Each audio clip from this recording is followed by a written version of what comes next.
পৃথিবীতে সবচাইতে শ্রেষ্ঠতম দোয়ার স্থান হলো মা বাবা।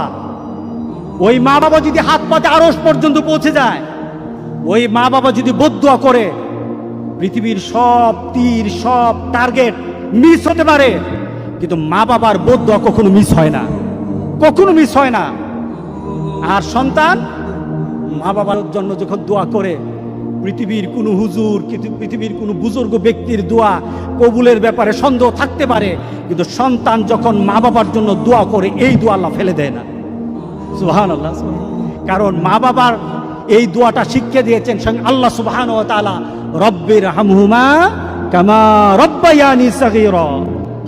আপনি কবরে থাকবেন, আপনি প্রত্যেক নামাজে আপনার সন্তান দোয়া করবে আপনার জন্য, রব্বির হামহুমা কামা রব্বায়ানি সাগীরা। পড়েন, মা বাবার জন্য দোয়া করেন প্রতি নামাজে বলেন মা বাবার জন্য, রব্বির হামহুমা কামা রব্বায়ানি সাগীরা।